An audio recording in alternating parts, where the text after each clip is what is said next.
সেনাবাহিনীর একটা প্রত্যক্ষ সরাসরি ইনভলভমেন্ট ছিল ইঞ্জিনিয়ারিংয়ের সাথে, এবং সেইভাবেই সেনাবাহিনীর নেতৃত্বেই মূলত আমার এই আসনে ইঞ্জিনিয়ারিংটা হয়েছে। এটাকে আপনি আগে প্রেডিক্ট করতে পারছিলেন এরকম কিছু হবে? হ্যাঁ, সেই আশঙ্কাটা আমার আগে থেকেই ছিল।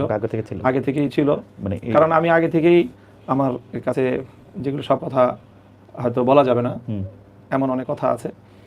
সেনাবাহিনীর আকাঙ্ক্ষা ছিল যেন আমরা বিএনপির সাথে অ্যাপ্লাই করি। আমি সঙ্গত কারণে নানা হিসাব নিকাশে সেটা আমি করতে পারি নাই।